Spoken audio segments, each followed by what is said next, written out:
저희가 가진 모든 것을 주신 주님 감사합니다. 아멘. 이렇게 안식일을 맞아 저희 성도들이 주님께 감사와 찬양을 드리려 이렇게 한자리에 모였사오니 저희를 축복하여 주시옵고 홀로 영광 받아 주시옵소서. 아멘. 주님은 선하시며 그 사랑은 영원하시오니 저희가 쉼없이 기도하라 항상 기뻐하라 범사에 감사하라는 주님의 가르침을 깊게 새기고 힘써 행하게 하소서. 아멘. 목사님께서 말씀을 전할 때 영광 있게 하옵시고 이 시간 모두가 합심하여 하나님의 뜻과 선을 이루는 복된 참배교회 되게 하여 주시옵소서. 아멘. 이 모든 말씀 주 예수 그리스도 이름으로 감사하며 기도드립니다. 아멘.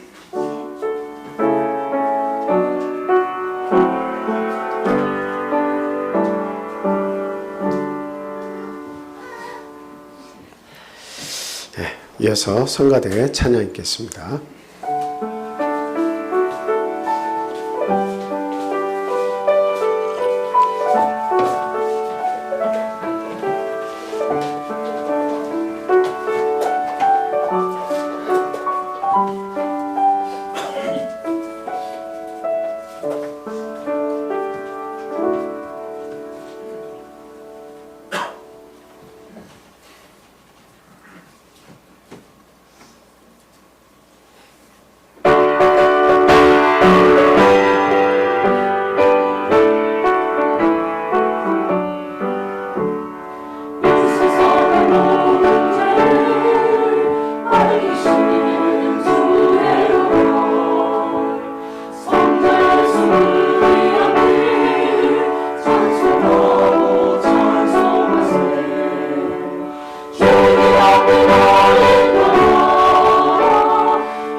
할렐루야, 감사합니다.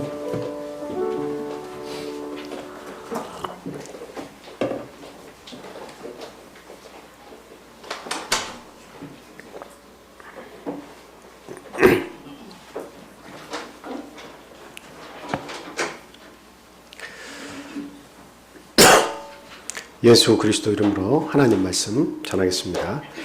다 같이 본문 말씀 보겠습니다. 요한복음 2장 1절에서부터 11절까지 있는 말씀입니다. 현정민 집사님께서 읽어주시겠습니다.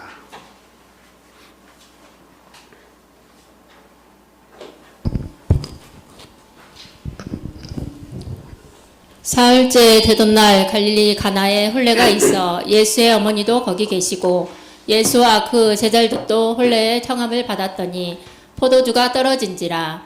예수의 어머니가 예수에게 이르되 저들에게 포도주가 없다 하니 예수께서 이르시되 여자여 나와 무슨 상관이 있나이까 내 때가 아직 이르지 아니하였나이다. 그의 어머니가 하인들에게 이르되 너희에게 무슨 말씀을 하시든지 그대로 하라 하니라. 거기에 유대인의 정결 예식을 따라 두세 통 드는 돌 항아리 6이 놓였는지라. 예수께서 그들에게 이르시되 항아리에 물을 채우라 하신즉 아기까지 채우니 이제는 떠서 연회장에게 갖다 주라 하시매 갖다 주었더니 연회장은 물로 된 포도주를 맛보고도 어디서 났는지 알지 못하되 물 떠온 하인들은 알더라. 연회장이 신랑을 불러 말하되 사람마다 먼저 좋은 포도주를 내고 취한 후에 낮은 것을 내거늘 그대는 지금까지 좋은 포도주를 두었도다 하니라. 예수께서 이 첫 표적을 갈릴리 가나에 행하여 그의 영광을 나타내심에 제자들이 그를 믿으니라. 아멘. 오늘은 예수님의 첫 번째 그 기적인 갈릴리 가나에서 행하신 이 표적, 물을 포도주로 바꾸신 이 사건을 같이 생각하고 은혜를 나누도록 하겠습니다. 과연 이 사건에서 우리에게 전달해 주는 그 중요한 의미가 무엇인지 이렇게 말씀을 묵상하면서 같이 은혜를 나누기 원합니다. 본문의 이 배경을 우리가 간단하게 설명을 하자면 갈릴리 가나에서 혼인잔치가 있었습니다. 이 가나라는 지역은 갈릴리 바다, 이스라엘 땅 갈릴리 바다의 이 서편에 있는 그런 마을로 알려져 있습니다. 그러나 정확하게 그 지역이 오늘날 어디인지는 정확하게 알려지지는 않았습니다만 지금도 갈릴리 바다의 서편 쪽에 가면 한 마을에 가면 이렇게 포도주를 이렇게 팝니다. 포도주를 이렇게 파는 걸로 봐서는 하여튼 그 지역 부근에 가나라는 곳이 있었다라고 하는 것을 우리가 짐작을 할 수가 있습니다. 이 혼인잔치가 있었는데 예수님의 모친 마리아 그리고 예수님 그리고 그 제자들이 초대를 받았어요. 그래서 초대를 받았는데 그 결혼식에서 가장 중요한 것이 무엇이냐면 그 연회장이 있고 그 연회를 주관하는 장이 있는데 절대적으로 그 연회 안에서 뭐를 떨어뜨리면 안 돼요? 포도주를 떨어뜨리면 안 됩니다. 포도주는 풍요를 상징하고 기쁨을 상징하는데 그 평상시 내 집에도 포도주가 떨어졌다라고 하는 것은 아주 어떻게 보면 내 삶이 곰핍하다라고 하는 것을 표현하는 것밖에 안 됩니다. 그래서 항상 이 석회수가 많이 나는 이 지대에 사는 이스라엘 사람들은 포도주를 이렇게 마음껏 담가놓고 그걸 저장해서 그렇게 삽니다. 소리를 좀 낮춰야 되겠네요. 그래서 그 모든 가정마다 물 대신 포도주를 음료 대용으로 이렇게 사용하면서 이렇게 먹고 마시는데 그런데 이 연회에서 포도주가 떨어진다고 하는 것은 이거는 큰 낭패고 그리고 그 연회가 망하는 결과를 가져온다라고 할 수가 있습니다. 그래서 대부분의 사람들은 굉장히 그 포도주에 신경을 써서 많은 양을 준비를 하고 그리고 포도주를 두 종류로 준비를 하는데 처음에는 좋은 포도주를 이렇게 대접을 하죠. 좋은 포도주. 우리가 포도주를 보면 나중에 뭐 찌꺼기가 좀 많이 들어있는 것도 있을 수 있고 그리고 처음에 그 좋은 것을 이렇게 나오면 그것은 또 두고두고 중요할 때만 또 먹을 수도 있지 않습니까? 이 소리를 아까처럼 해주시되 조금 소리만 볼륨만 낮추면 될 것 같아요. 이게 전달이 잘 안 되는 것 같습니다. 그래서 좋은 포도주와 그냥 보통 포도주를 이렇게 나누는데 연회에서는 뭘 먼저 내겠습니까? 처음에 제정신일 때 이 포도주의 맛을 감별하면서 대부분의 사람들은 칭찬을 많이 하거든요. 그러니까 좋은 포도주를 먼저 내고 이제 취해가지고 어느 정도 분간을 잘 못할 때는 그 다음에 보통 포도주를 내가지고 마지막까지 이렇게 장식을 하게 됩니다. 그런데 예수님께서 이 귀중한 때에 막 무르익고 있는 데에 포도주가 떨어졌단 말이죠. 그때에 예수님께서 기적을 베푸셔서 물을 포도주로 이렇게 바꾸는 역사를 이렇게 해주십니다. 그래서 결국 연회장도 너무나 흥분되고 기뻐서 대부분의 연회는 좋은 포도주를 먼저 내고 나쁜 포도주를 나중에 내는데 지금까지 좋은 포도주를 이렇게 지속적으로 낸다는 것은 참 너무나 고맙고 감사한 일이다 하고 감탄을 하는 그런 내용이 오늘 본문에 나와 있습니다. 이런 기적을 행하시는 이유는 뭘까요? 예수님께서 물론 내 때가 아직 아니다, 나를 나타날 때가 아직 되지 않았다라고는 하셨지만, 그러나 모친 마리아께서 그렇게 간절하게 간곡하게 부탁을 하셨기에 이 연회를 위해서 예수님께서 기적은 베푸셨습니다. 그런데 이 기적을 베푸신 이유는 무엇이냐면 가장 마지막에 나와 있습니다만, 그 제자들이 그 기적을 인해서 예수님을 믿었다 이렇게 표현하고 있죠. 그래서 이 기적의 목적은 다름이 아니라 예수 그리스도께서 하나님의 아들이시다라고 하는 것을 나타내시기 위해서 그것을 행하신 것입니다. 이 이제 많은 말씀들이 있겠습니다만 그 가운데서 오늘 이 가나의 그 혼인잔치 이 기적을 통해서 저는 한 4가지 정도 말씀을 드리려고 합니다. 첫 번째로는 예수님이 계셨기 때문에 기적이 일어났다 이 말씀을 드리고자 합니다. 물론 4절에 보니까 내 때가 이르지 못하였나이다 이렇게 어머니한테는 말씀을 하고 있죠. 그럼에도 불구하고 예수님께서는 그 기적을 베푸셨어요. 어머니께서 너무나 강력하게 부탁을 하셨고 또 이 결혼식이 희지부지 이렇게 또 끝나면 안 됐기 때문에 정말 그 예수님의 도움이 절실히 필요했다 이렇게 생각을 해서 간곡히 부탁을 하셨기 때문에 예수님도 순종을 하고 그 부탁을 드린 것 같습니다. 그래서 우리가 알아야 되는 것은 무엇이냐면 기적의 주체가 누구냐라고 하는 거예요. 기적의 주체가 누구냐? 바로 예수님이시다라고 하는 겁니다. 예수님은 복의 근원이십니다. 그러니까 중요한 것은 예수님이 계시냐 안 계시냐의 문제예요.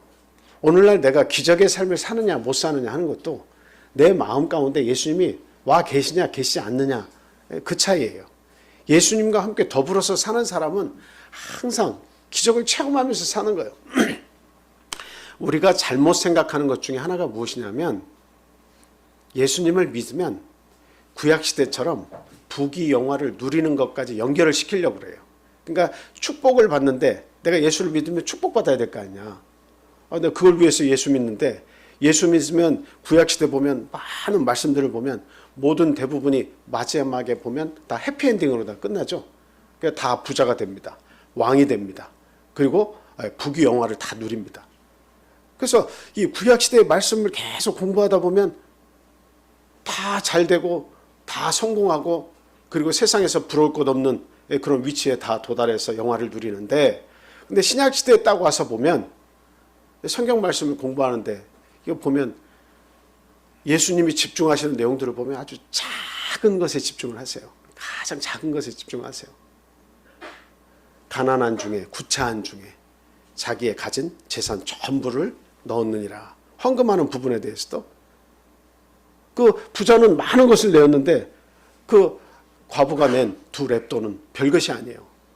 그냥 오늘날 새우깡 한두 봉지 뭐 빵 몇 개 사면 되는 그 정도인데 구차한 중에 자기의 가진 전 재산을 넣었느니라 이렇게 얘기하시는 거예요. 그러면서 그것을 칭찬을 하십니다. 그러니까 그 부자를 만나서도 내가 영생이 무엇인지 알기를 원합니다 하는 부자를 만났을 때도 예수님께서 하시는 말씀은 뭐냐면 네가 가진 모든 것을 다 팔아서 가난한 자를 주고 네가 정 그렇게 원하면 나를 따르라 이렇게까지 말씀하시는 거죠.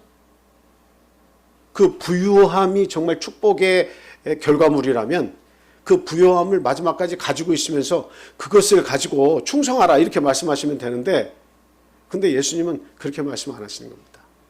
정말 네가 영생의 값어치를 알고 영생을 얻기를 원하면 가난한 자 팔아서 다 주고 나를 따르면 될 거 아니냐 이렇게 얘기를 하시는 거죠. 근데 그것을 버리지 못하니까 실망하고 고개를 떨구고 돌아갔다 이렇게 성경은 말씀을 하고 있습니다. 우리가 잘못 생각하는 부분이 바로 그거예요.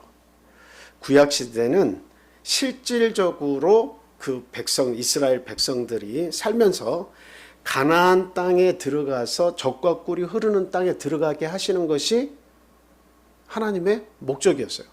그러니까 실질적으로 그 삶을 누리면서 사는 이 백성들이 가나안 땅에 하나님이 계획하신 그 땅에 들어가서 하나님이 만드실 그 나라에서 살도록 하는 것이 하나님의 계획이었어요.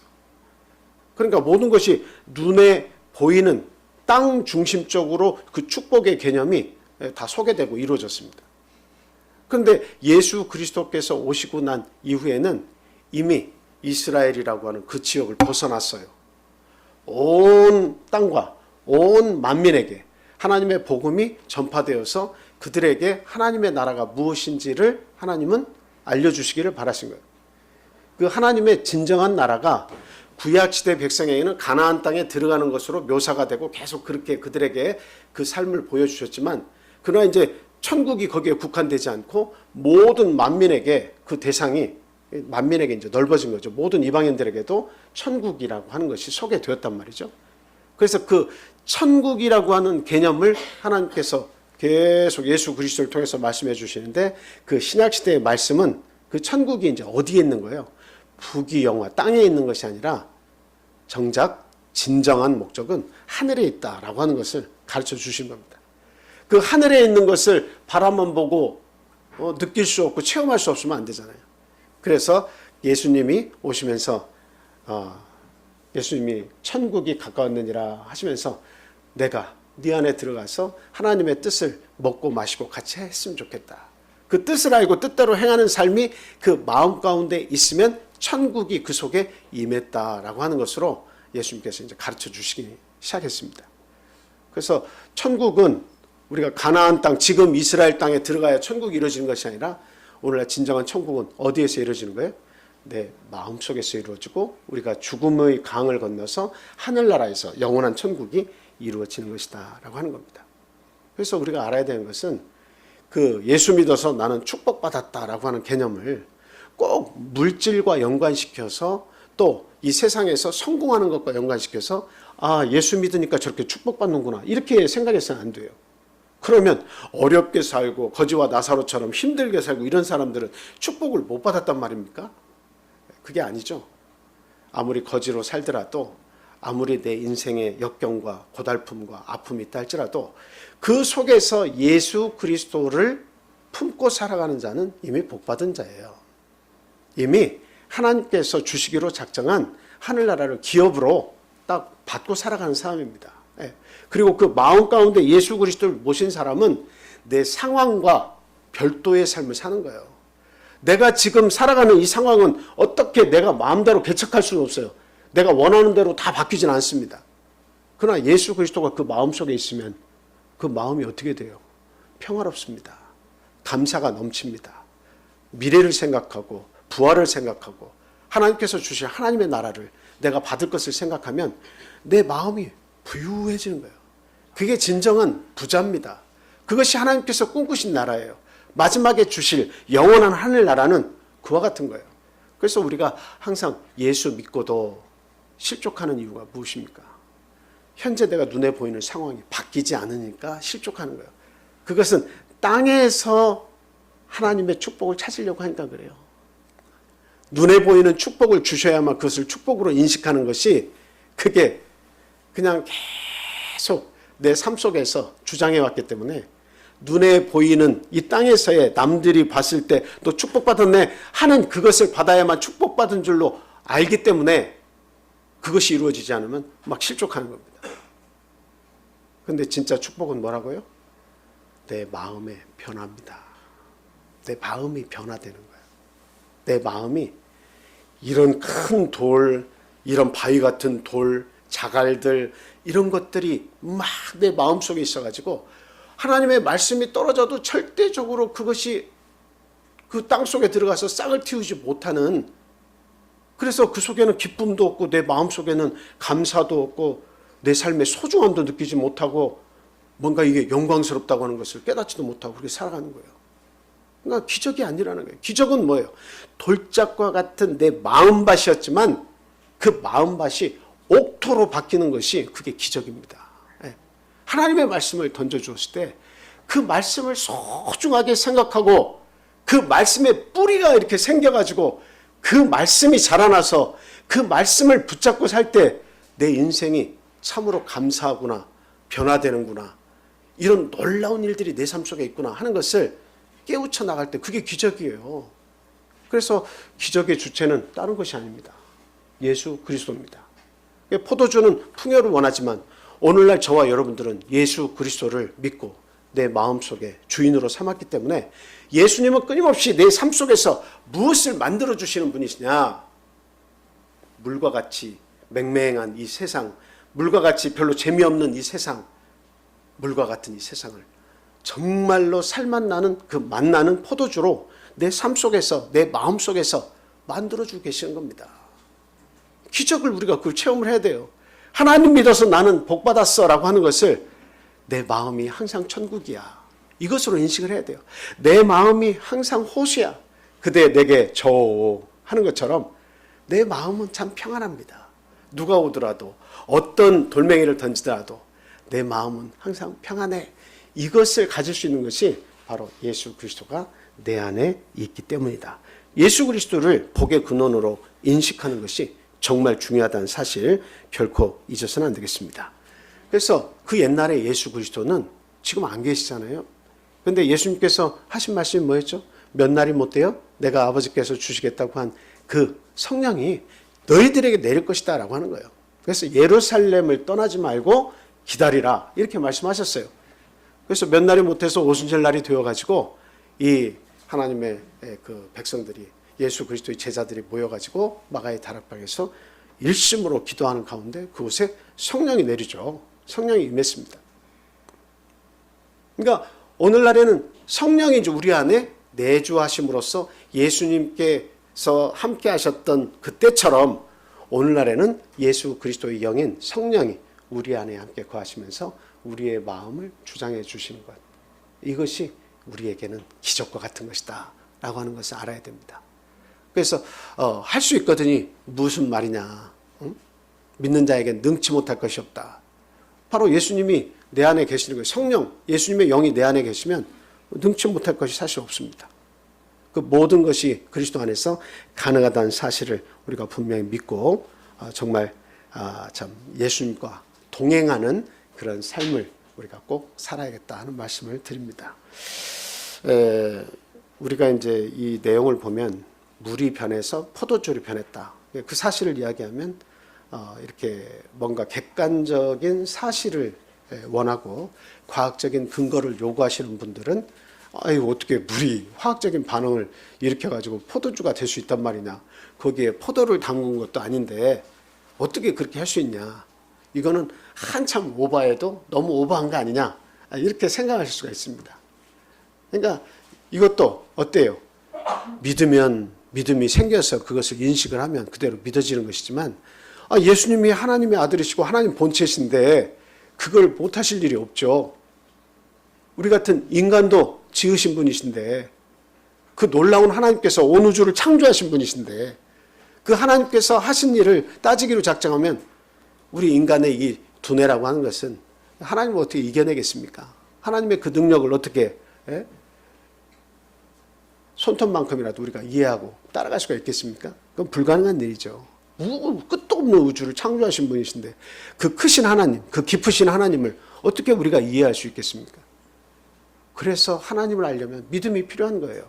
믿음을 가지고 생각하고 믿음을 통해서 다음 말씀을 받으면 자꾸 앞으로 나아가는데 믿음이 없으면, 안 믿는 것도 하나의 믿음입니다. 그렇죠? 나는 안 믿는 걸 나는 믿는다. 그렇게 그거에 반대되는 상황을 믿는 거죠. 그러면 하나님이 계시는 것을 믿지도 않고 하나님의 말씀도 믿어지지 않고 그렇게 살면 그냥 내가 보이는 이 눈에 보이는 이 세상만 살다가 가야 됩니다. 내 안에 종교성이 왜 있는지, 왜 동물들에는 종교성이 없는데 왜 인간에게만 특별히 종교성이 있어서 무릎을 꿇고 신에게 구하는 것인가? 왜 회개할 필요가 뭐가 있는가? 왜 나의 죄를 왜 신에게 그것을 드러내야 할 필요가 뭐가 있는가? 그리고 내가 잘 살다가 이 땅 살다가 죽으면 그만이지 그 뒤에 세상까지 내가 왜 걱정하면서 살아야 되는가? 이런 생각이 드신다면 정확하게 이 세상만 살다가 떠나시면 됩니다. 그런데 우리는 믿는 자로서 그런 분들을 보면 너무나 안타까워요. 종교성이 있다는 말은 그것을 무엇을 얘기하니까 우리에게 영혼이 있다는 얘기예요. 우리가 모든 생선이나 모든 동물들이나 식물들 이런 것을 꺾어서 또 잡아서 먹는데 양심의 가책을 느끼지 않잖아요. 근데 사람을 죽이면 양심의 가책이 오잖아요. 영혼이 있기 때문입니다. 그리고 동서고금을 막론하고 아주 고대부터 계속 사람들은 그 마음속에 영혼을 사모하는 마음이 계속 떠나지 않았어요. 종교성이 끊이지 않았어요. 물론 잘못된 종교를 만들어서 그 종교성을 자기의 종교성을 그 잘못된 종교를 선택해서 위로를 얻기도 하고 했지만 그러나 모든 사람에게는 이 종교성이 떠나지 않고 있다는 이야기예요. 하나님께서 만들어주신 마음입니다. 하나님께서 주신 DNA가 우리 인간 속에만 존재한다라고 하는 것을 우리가 분명히 알아야 돼요.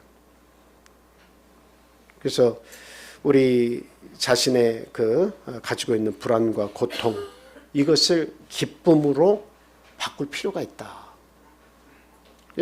이거 바꾸려면 거기에 무엇이 들어가냐? 바로 예수 그리스도를 하나님의 아들로 인식하고 믿는 마음이 그 속에 있어야 한다라고 하는 것입니다. 누구나 자신의 애통하는 마음을 컨트롤할 수는 없습니다. 내가 이 마음 좀 없앴으면 좋겠다라고 생각한다고 해서 10년이 가고 20년이 간다고 해서 그게 없어지는 게 아니에요. 그거는 예수 그리스도를 믿을 때에 그게 가능한 거예요. 예수님이 내 마음 가운데 오시면 해결이 됩니다. 그 위대하신 예수님이 내 마음속에 들어오시면 해결이 되는 거예요. 물이 포도주로 바뀌는 놀라운 역사가, 밋밋한 삶이 달콤한 인생으로 바뀌는 놀라운 역사가 예수 그리스도만으로 이루어질 수 있다는 사실을 우리는 분명히 믿어야 되겠습니다. 마태복음 8장 23절에서 27절 말씀입니다.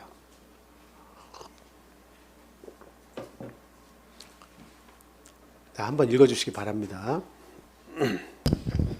배에 오르심에 제자들이 따랐더니 바다에 큰 놀이 일어나 배가 물결에 덮이게 되었을 때 예수께서는 주무시는지라. 그 제자들이 나와 깨우며 이르되 주여 구원하소서 우리가 죽겠나이다. 예수께서 이르시되 어찌하여 무서워하느냐 믿음이 작은 자들아 하시고 곧 일어나사 바람과 바다를 꾸짖으시니 아주 잔잔하게 되거늘 그 사람들이 놀랍게 여겨 이르되 이가 어떠한 사람이기에 바람과 바다도 순종하는가 하더라.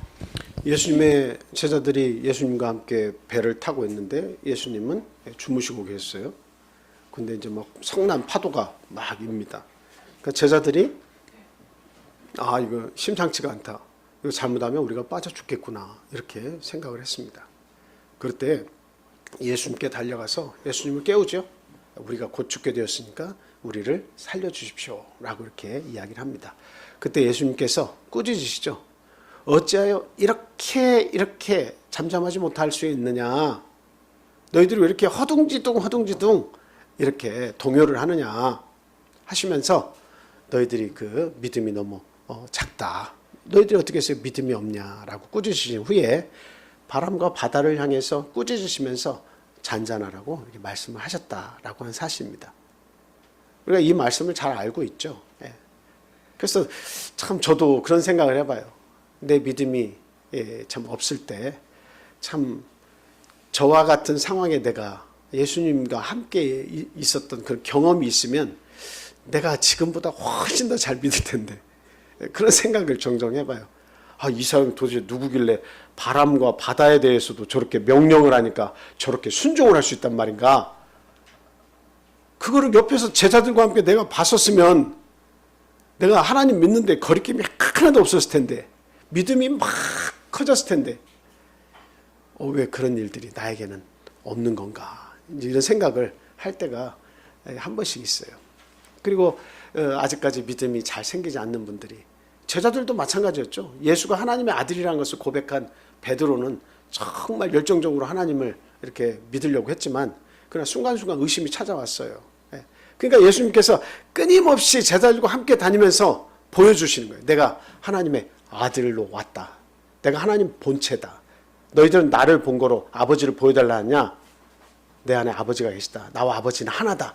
이것을 계속 얘기하면서 나는 하늘로부터 온 하나님 본체시며 하나님의 아들의 형상을 가지고 이 땅에 왔다라고 하는 것을 계속 말씀하시는 거예요. 그거 한 번, 두 번 가르쳐줘도 깨달음이 안 오니까 직접 보여줘도, 오병이어의 기적을 보여줘도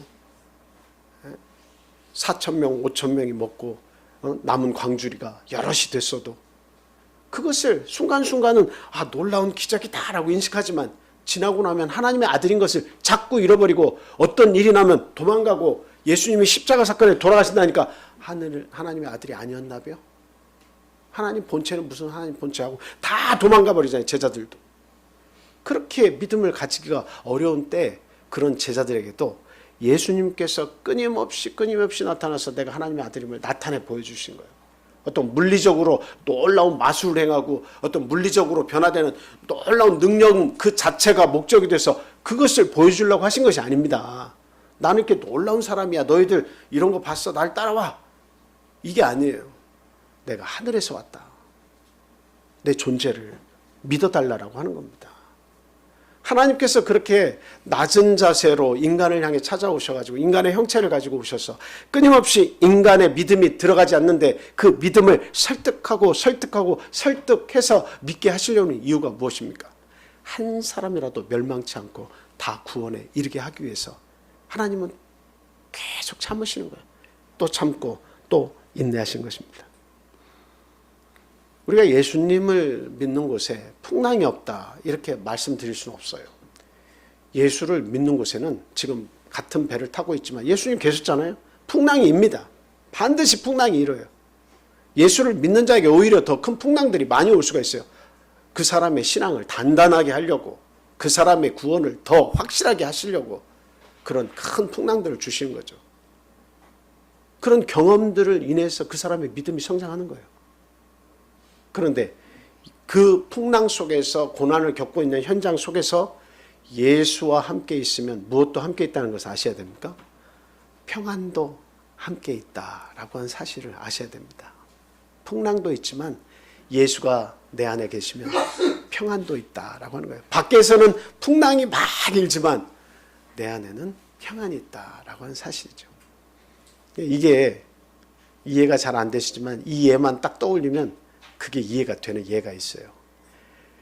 이 로마 시대의 기독교인들을 잡아가지고 콜로세움이라는 곳에서 많은 사람들을 다 채워놓고 그 기독교인들을 저주하고 죽이는 그런 행사들을 많이 했습니다. 근데 대부분 어떻게 죽여요? 막 한 달씩, 몇 주씩 그 맹수들을 굶주리죠. 그러면 뭐 닥치는 대로 뭐 살아있는 건 다 달라붙어서 다 뜯어 먹습니다. 그 굶주린 그런 맹수들을 딱 준비시켜 놨다가 예수 믿는 자들을 한가운데, 무대의 한가운데 놓죠. 그래서 거기에 기둥에다가 쇠사슬을 다 묶어서 도망가지 못하게 합니다. 그리고 나서는 그 맹수를 푸는 거예요. 그러면 막 달라들어서 뜯어 먹을 거 아닙니까? 그 마지막 죽음의 순간에 이 기독교인들이 행한 모습은 무엇이냐? 두렵죠. 무섭죠. 근데 벗어날 수 없잖아요. 그 풍랑을 벗어날 수 없잖아요. 그러나 그 마음 가운데 누가 계세요? 예수 그리스도가 계신 거예요. 그러니까 모두가 다 모여가지고 손을 다 맞잡습니다. 그리고 나서 하늘을 보면서 원망하지 않고 하늘을 보면서 찬송을 부릅니다. 한 사람에게 이맹수, 다른 사람에게 이맹수가 막 달라들어서 그 팔을 뜯어갑니다. 목을 뭅니다. 피를 토하면서 죽어갑니다. 그러나 그 죽어가면서 무엇을 보는 거예요? 하늘나라를 보는 거예요. 마음의 평안을 가지고 죽는 거예요. 여러분 성경에서 그와 같은 예가 있어요, 없어요? 스데반이 죽을 때 돌에 맞아 죽었습니다. 같은 종족으로부터 돌에 맞아 죽었어요. 배반했다는 그 이유만으로. 그래서 그 스데반이 죽을 때에 하늘을 쳐다보면서 그들을 원망하지 않았습니다. 같은 동족으로 나에게 돌을 던지고 내가 살아가는 방식을 이해하지 못하고 내가 믿는 하나님을 이해하지 못해도 그들을 저주하지 않았습니다. 오히려 그들을 하나님께서 용서하실 것을 위해서 기도했어요. 그런데 그 돌에 맞아 죽는 그 순간에 그 얼굴빛이 어떻게 변했다고 되어 있죠? 네, 해같이 변했다고, 빛이 났다고 이야기하고 있습니다. 그 마음속에 예수 그리스도께서 살아 계셨기 때문이에요.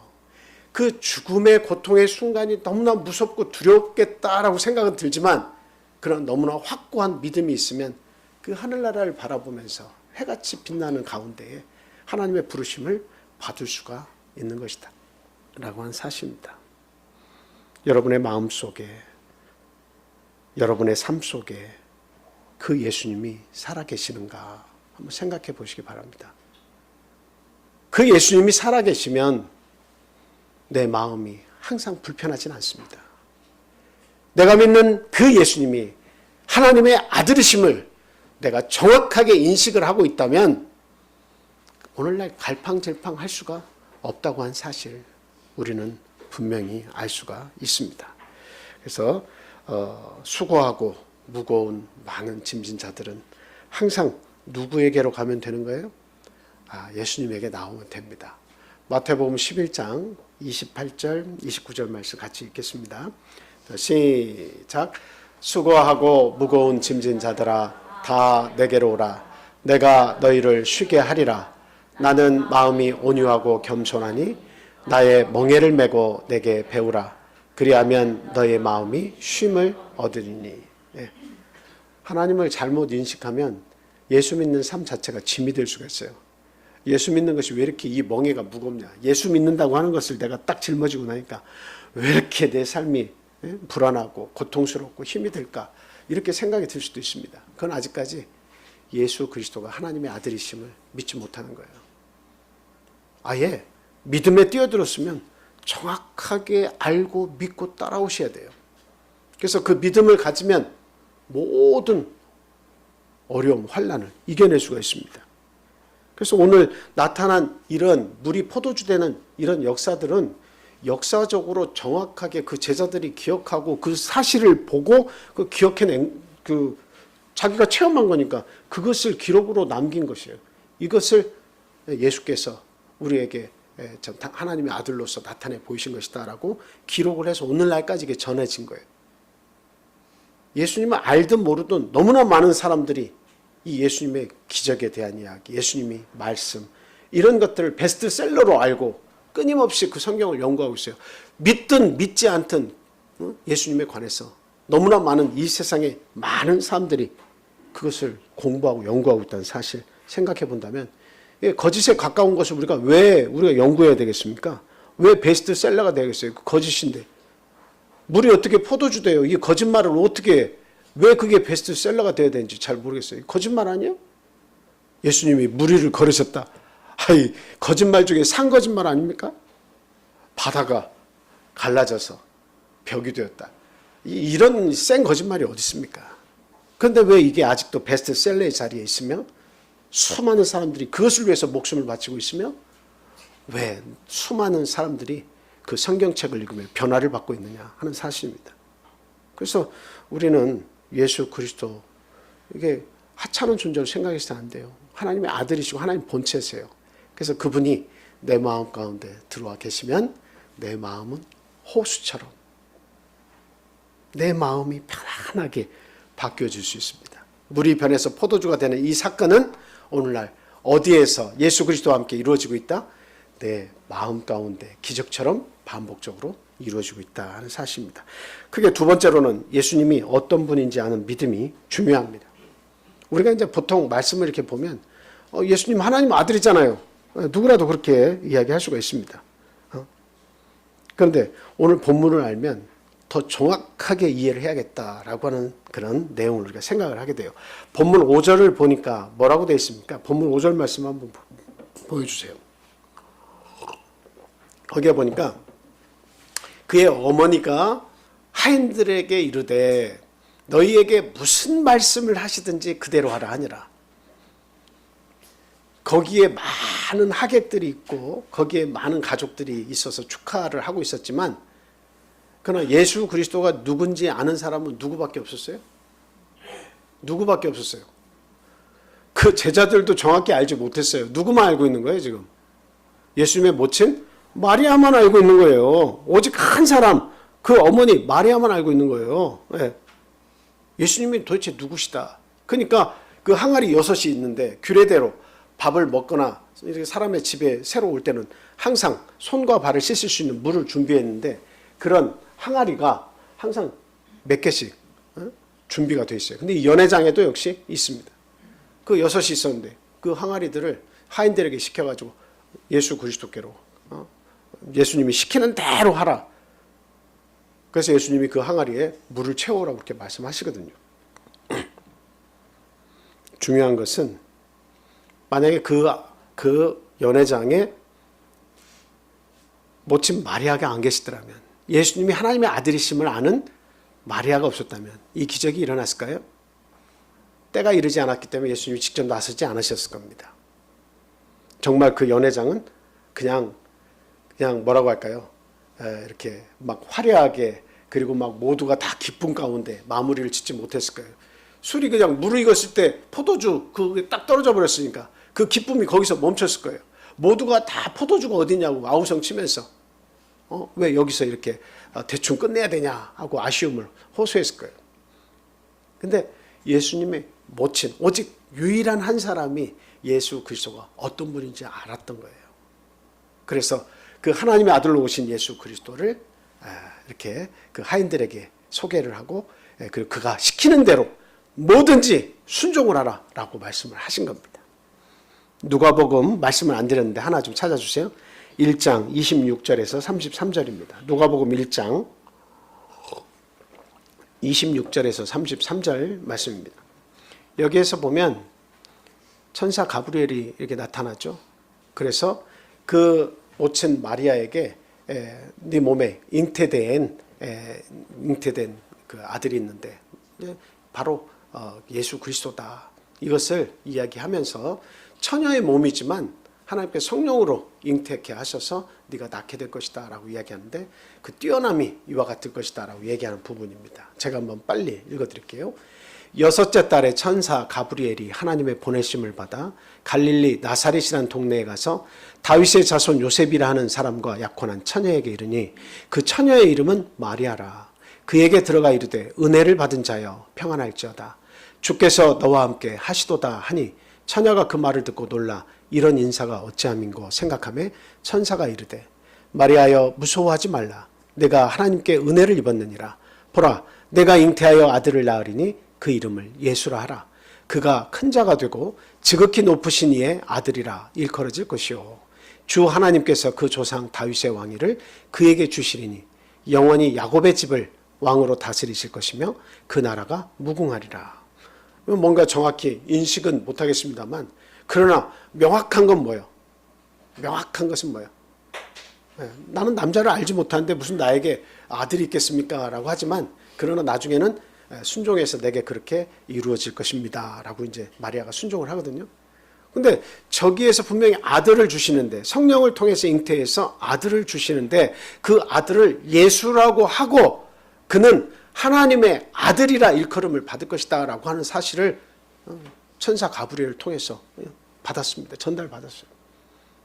그러니까 마리아는 내가 남자를 알지 못하는데 아들 낳는 것도 참 이거 순종하기 어려운 일이지만 그러나 내 몸을 통해서 축복을 하셨다고 하니까 내 몸을 통해서 그렇게 이루어지길 바랍니다 말씀하셨는데 그 내용이 어마무시한 거예요. 그게 뭐예요? 하나님의 아들, 이 땅에 그 인간의 형체를 가지고 나를 빌어서 오신다고 하는 사실을 깨닫고는 이거는 참 몸둘 바를 모르는 일 아니겠습니까? 그래서 순종했습니다. 그러니까 예수가 자라나면서 하시는 모든 일들을 보니까 하나님의 아들이구나. 마리아는 아는 거예요. 엄마는 알았어요. 육신적으로는 엄마지만 어머니지만 그러나 영혼적으로는 어때요? 하나님의 아들로서 오신 것을 해야 할 일이 다른 것이다라고 하는 것을 알고 있었어요. 그래서 이 연화장에 예수 그리스도도 함께 왔는데 마침 포도주가 딱 떨어지니까 이걸 누구는 하실 수 있어? 어느 누구도 이 상황을 바꿀 수 없지만 오직 내 아들 예수 그리스도 이분만은 하실 수 있다는 것을 알았기 때문에 그 하인들에게 무슨 말씀하시든지 그대로 하라라고 순종할 것을 이렇게 이야기했다라고 하는 겁니다. 오늘날 우리에게 기적은 언제 일어나느냐라고 하는 것입니다.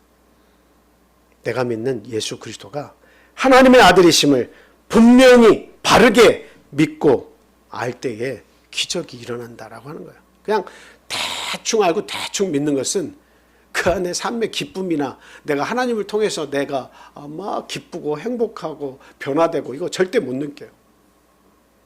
모든 것에서 이겨내고 모든 것에서 변화되려면 정말 살아계신 하나님을 믿어야 됩니다. 내가 믿는 예수님은 거적대기가 아니에요. 내 삶을 변화시켜 주실 수 있는 장본인이라는 사실을 우리가 명확하게 알고 믿어야 내 마음밭이 바뀌고 옥토로 바뀌면서 내 삶이 기뻐지고 모든 대하는 것이 행복해지고 그리고 모든 역경을 이겨낼 수 있는 것입니다. 그래서 마태복음 16장 16절 17절에 보면 너희들은 나를 누구라 하느냐 이렇게 예수님께서 물으셨을 때에 시몬 베드로가 대답을 합니다. 다 같이 읽겠습니다. 시작. 시몬 베드로가 대답하여 이르되 주는 그리스도시요 살아계신 하나님의 아들이시니이다. 예수께서 대답하여 이르시되 바요나 시몬아 내가 복이 있도다. 이를 내게 알게 하니는 혈육이 아니요 하늘에 계신 내 아버지시니라. 그러니까 믿음은 누구에게서 오는 걸 알 수 있어요? 아무리 혈육 있는 자가 아무리 뭐 설명하고 해도 그거 안 믿어져요. 그러나 누가 허락하셔야 그게 믿음이 가는 거예요. 하나님께서 내 마음속에 역사를 하셔야 믿음이라는 것이 옵니다. 그 은혜라는 것은 하나님께서 주시는 거예요. 그럼 언제 하나님께서 주십니까? 내가 하나님 앞에 겸비할 때, 겸손할 때 하나님께서 그 마음문을 열어서 예수 그리스도를 하나님의 아들이심을 깨닫게 해주시는 거예요. 그거는 막 누가 설득한다고 해서 그게 들어가는 게 아니에요. 어느 성도님 한 분이 내가 지금까지 믿음이 이렇게 막 믿음 없이 교회만 왔다 갔다 했는데 30년째 되니까 하나님의 말씀을 제대로 공부할 수 있게 되었고 이제야 믿음이 들어간다라고 고백을 하신 분이 계세요. 참 동감이 됩니다. 그런 분도 있어요. 어떤 분은 그냥 말씀을 듣자마자 그러한가 해서 믿음이 막 들어온 사람도 있어요. 그리고 내가 어떤 결정하기 전에 부모의 그 믿음 가운데 그 삶 속에서 내가 태어나서 그냥 내가 뭐 선택하고 그를 겨를도 없이 그냥 느닷없이 교회에 나가서 잉태된 그 순간부터 교회를 나가는 그 다음에 태어나서부터 엄마 따라서 아빠 따라서 가다가 믿음이 들어온 경우도 있어요. 근데 예외적으로 이와 같이 30년 40년 믿어서 믿음이 들어오는 경우도 있습니다. 그 안에도 믿음이 전혀 없다는 이야기는 아니겠지만 실질적으로 뜨겁게 믿어지는 그 믿음이 내 안에 들어오는 것은 하나님만이 하시는 일이에요. 겸손해야 됩니다. 하나님이 그 안에서 역사하신 거예요. 내가 내 몸의 주인이라고 생각하고 내 삶의 주인이라고 생각하고 내가 모든 것을 이루었다고 생각하고 내 힘으로 모든 것을 할 수 있다고 믿는데 어떻게 그 속에 하나님이 들어가서 역사하시겠습니까? 모든 물리적인 것을 다 내가 판단하는 능력이 있어서 예수님이 무리를 걸으신 것도 거짓말이요. 출애굽 백성들이 이 홍해바다를 가른 그 땅을 걸어간 것도 그 거짓말이요. 예수님이 물로 포도주를 만든 것도 거짓말이요. 무리를 걸으신 것도 거짓말이요. 바다와 바람을 잔잔케 명령하셔서 순종한 것도 그것도 거짓말이요. 모든 객관적인 사실을 객관화해서 믿으려고 하는데 어떻게 그 속에 낮아짐이 있고 겸손이 있고 하나님을 알 수 있는 믿음이 들어가겠습니까? 그러나 분명한 것은 아직도 성경은 베스트셀러고 아직도 수많은 사람들이 이 복음을 전하기 위해서 생명을 걸고 복음을 전하고 그 복음을 믿고 있다고 하는 사실. 그냥 타협하면 되는데 타협을 안 해.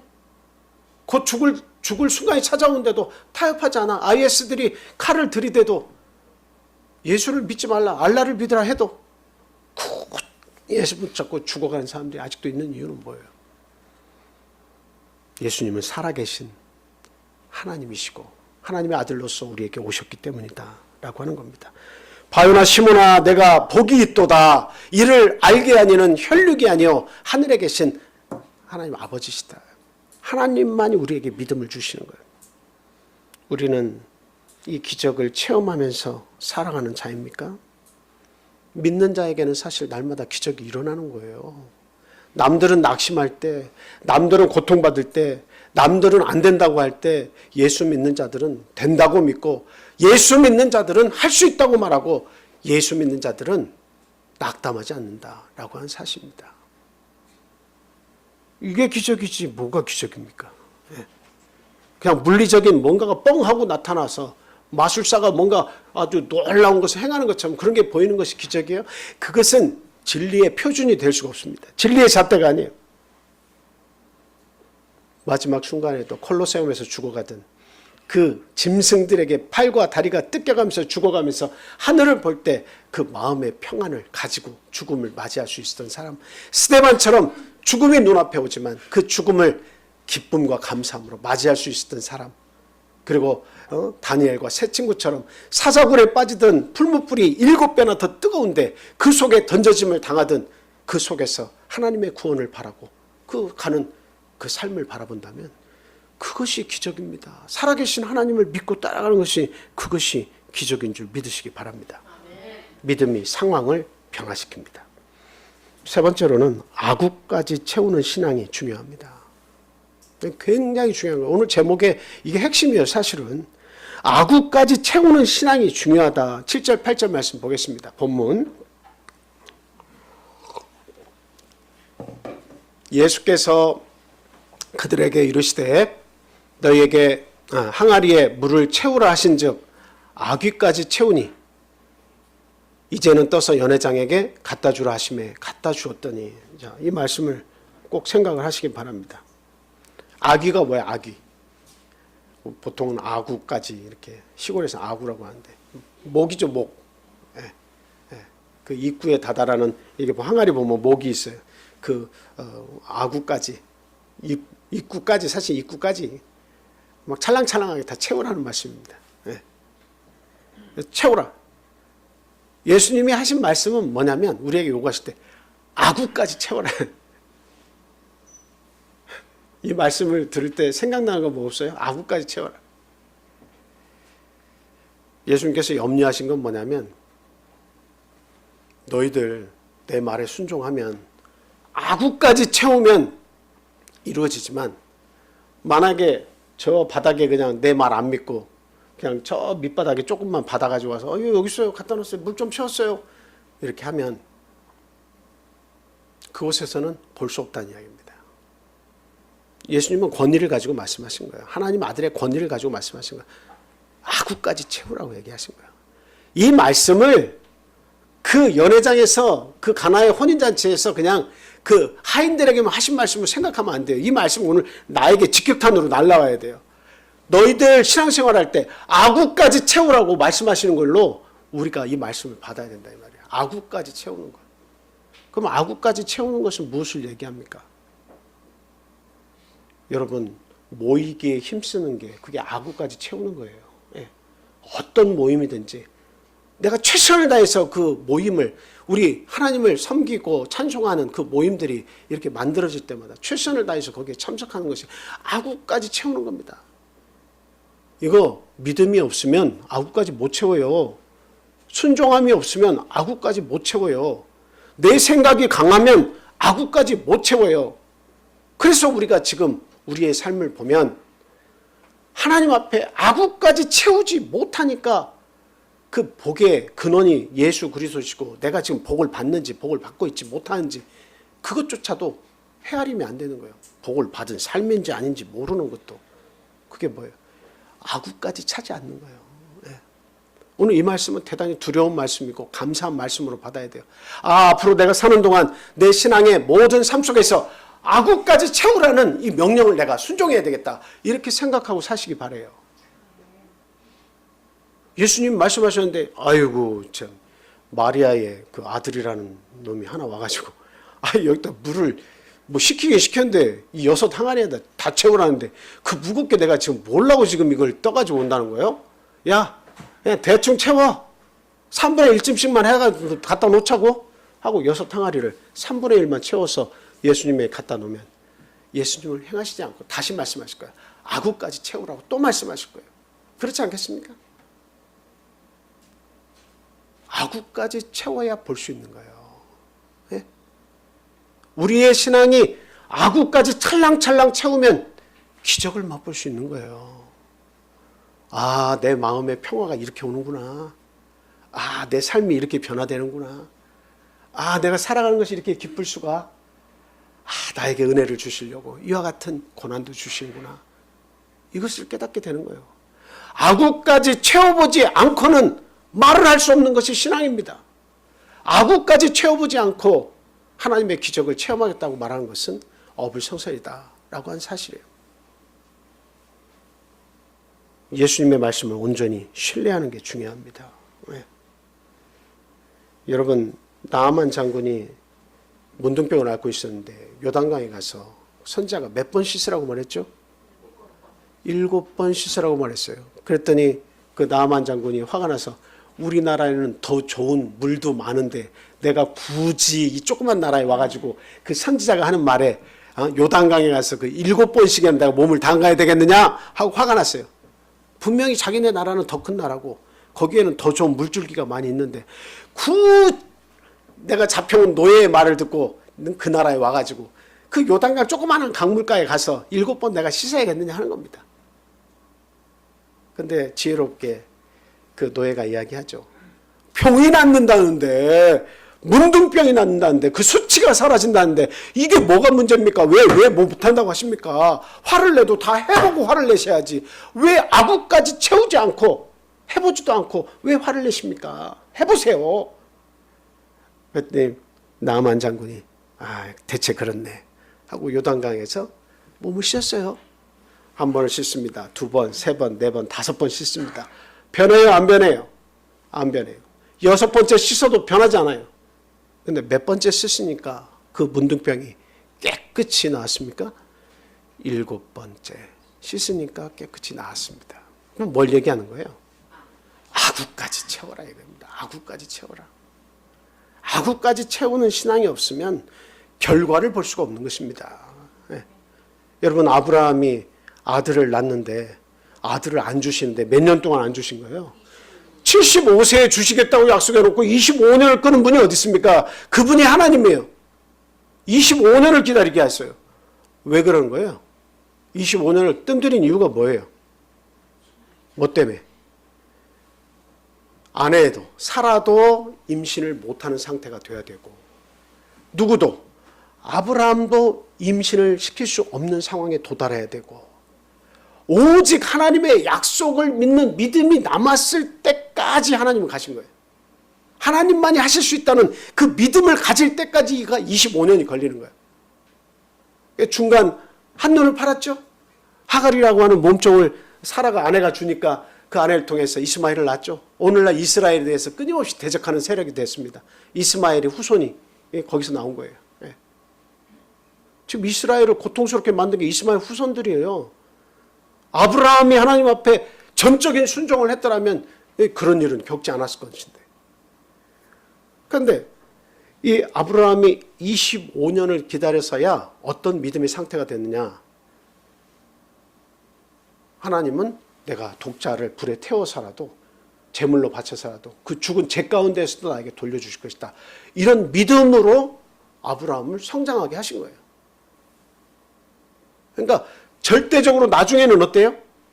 그냥 하나님만 바라보게 됐어요. 나도 아들을 못 낳고 아내도 아들을 못 잉태하고 이렇게 되니까 그제는 하나님만 바라보는. 그러니까 어디까지 찬 거예요? 25년 안에. 자기의 생각들은 이렇게도 해보고 저렇게도 해보고 내 후사가 이렇게도 생길 수 있고 노예를 통해서 그 부인이 준 노예를 통해서 아들을 낳아서 잉태할 수도 있고 후사를 정할 수도 있다 이렇게 생각해서 자기 생각대로 이 방법 저 방법 다 써봤지만 하나님은 그게 아니라고 계속 얘기하시는 거예요. 그게 아니다. 약속을 믿어라. 내가 너에게 주겠다고 한 이제는 그 약속을 붙잡아라. 너도 아기를 못 낳고 사라도 아기를 못 낳는데 내 약속을 붙잡으라고 계속 얘기하시는 거예요. 그러니까 마지막 때에는 서서히 차올라서 아브라함의 아귀까지 그 믿음이 차올랐습니다. 전적인 순종을 했어요. 하나님께서 때가 되었다라고 생각하시고 독자 이삭 아들을 주신 겁니다. 요셉도 형들에게 애매히 고난을 당했죠. 노예로 팔려가고 보디발 장군 아내에게 거짓 고발당하고 그로 인해서 옥에 갇히고 아주 그냥 형들에게 미움받아가지고 노예 팔린 것도 서러워 죽겠는데 그 삶 자체가 계속 사기당하는 것 같은 느낌? 잘 안 풀리는 것 같은 느낌? 그러나 그 가운데에 하나님의 말씀이 계속 요셉과 함께 하면서 어때요? 요셉이 형통했다. 그 말씀을 어디까지 막 채워나갔어요? 계속 순종하고 하나님께서는 뜻이 있다고 믿고 자기의 삶의 악유까지 하나님의 말씀에 순종하는 걸 채웠어요. 그랬더니 하나님께서 이제 그 옥에 갇혀서 내일 모레 죽거나 아니면 또 다른 노예로 팔려가야 되는데 그 바닥에 있는 요셉을 딱 뒤돌아갔는데 어디로 돌아갔어요? 뭐가 됐어요? 애굽의 총리가 됐어요. 꿈 한번 해결하게 해주시니까 그 역사가 그 사람의 삶 자체가 인생이 바뀌어버렸어요. 이렇게 하나님은 바꾸시는 분이에요. 이게 물이 포도주가 되는 기적 아닙니까? 우리 삶도 이와 같이 변화가 될 수 있습니다. 억울하고 고통스럽고 괴롭고 사는 것이 사는 것 같지 않다 할지라도 예수 그리스도가 그런 분이시라는 사실을 여러분이 믿는다면, 온전하게 하나님의 아들을 주셔서 믿는다면 내 삶이 기쁘고 새가 날개를 펼쳐서 날아가는 것처럼 내 삶이 날아가는 것 같고 놀라운 것을 경험할 수가 있어요. 악우까지 채워보세요. 예수 믿는 것에 열정적으로 이것도 하고 저것도 하고 한번 해보시라 이 말이야. 대충 하지 말고, 대충 하면서 내 인생 왜 이래 이렇게 말씀하시지 말고 악우까지 채워보고 하나님을 찾으라 이 말이에요. 하나님 왜 나에게 안 주십니까? 그때 가서 얘기해보라 이거예요. 악우까지 내가 뜨겁게 하나님을 사랑해보고 하나님을 부르짖어보고 하나님 말씀 알아보고 악우까지 채운 다음에 하나님이 어떻게 말씀하신지 보라 이거예요. 내 삶이 어떻게 변했는지 한번 보라는 거죠. 갈라디아서 6장 9절 말씀 보겠습니다. 억지로 3분의 1 채우고 5분의 1 채우고 10분의 1 정도 채우는 그런 신앙이 안 됐으면 좋겠습니다. 다 같이 읽겠습니다. 시작. 우리가 선을 행하되 낙심하지 말지니 포기하지 아니하면 때가 이름에 거두리라. 아멘. 마지막 말씀 드립니다.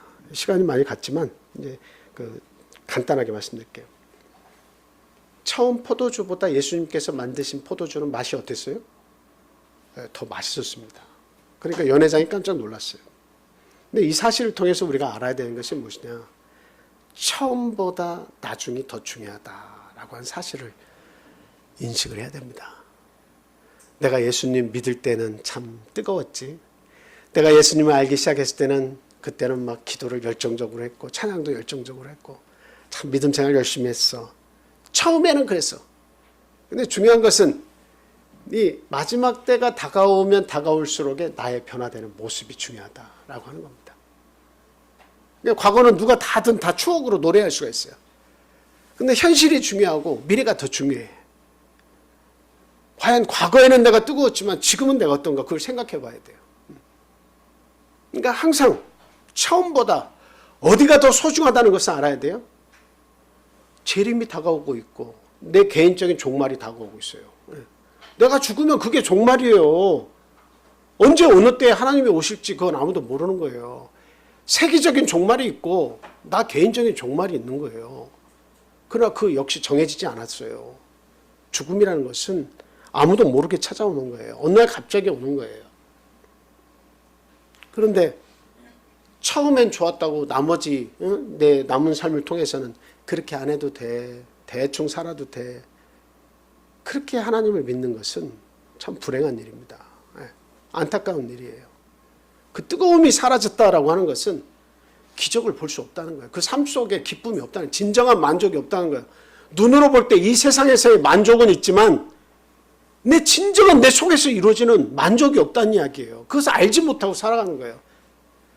가슴이 곧 터질 것만 같은 그 아픔이 내 속에 존재하는데 그 문제를 해결하지 못한 채 살아간다는 것이 이게 얼마나 안타까운 일입니까? 근데 예수를 믿고 있는데도 불구하고 내 삶이 그냥 답답하다. 왜 이런 거예요? 기쁨이 없다. 왜 이런 거예요? 예수를 믿고 있는데 왜 나에겐 변화가 없어? 나중이 더 중요한 거예요. 내 죽음이 가까울수록 내가 나이를 더 먹으면 먹을수록 이 참된 기쁨을 알아서 그 기쁨에 자꾸 올인할 수 있도록 힘을 써야 돼요. 교회에서 우리 형제 자매와 만나는 것이 나의 진정한 기쁨이고 내가 누군가의 아픔을 이해하고 돕는 것이 기쁨이고 성숙해져 가서 내 주변의 이웃과 내 가족들을 돌아보고 그 영혼들을 위해서 기도해 주는 것이 이게 내 진정한 기쁨이라는 사실을 깨달아 가야 된다는 거예요. 그게 내 나중의 삶을 더 기쁘게 만들어주는 겁니다. 그래서 예수를 믿어서 예수님을 통해서 기적의 삶을 맛보고 있는 사람들은 지금 과거의 삶보다 지금의 삶과 미래의 삶이 더 어땠다는 거예요? 더 나아지는 겁니다. 예수를 제대로 믿는 사람은 반드시 더 나아지는 거예요. 오늘보다 더 안 나아졌다고 말하는 것은 예수를 안 믿으니까 그런 거예요. 제대로 못 믿으니까 그런 거예요. 예수를 온전하게 믿으면 반드시 처음보다는 나중이 더 나은 이 포도주의 기적과 같은 놀라운 기적의 삶이 내 삶 속에 임하게 된다 하는 사실 꼭 믿으시기 바랍니다. 그래서 아직 시간이 많이 남아 있습니다. 처음 믿을 때보다 예수님 오실 날이 더 가까워졌다는 것은 사실이지만 아직도 우리에게는 많은 시간이 남아 있어요. 그래서 다른 말씀 많이 했지만 아구까지 채워봅시다. 예, 새로운 이제 3월부터 시작하는 프로그램 그냥 힘들게 그냥 나 3분의 1만 채우고 난 갈려. 3분의 2만 채웠으면 나 최선을 다했어. 이런 생각 가지고 하시지 말고 교회의 권위에 순종하고 하나님 말씀에 순종해서 몸은 힘들지만 아구까지 한번 채워보고 하나님께 따지자. 아구까지 한번 해보고 하나님께 따지자는 그런 믿음으로 우리가 배짱 있게 한번 열심히 하나님을 섬겨봅시다. 예수님의 은혜가 여러분의 삶에 함께 하시기를 예수님의 이름으로 축원을 드립니다. 자, 기도하겠습니다. 할렐루야. 사랑과 은혜가 충만하신 하나님 아버지 감사합니다.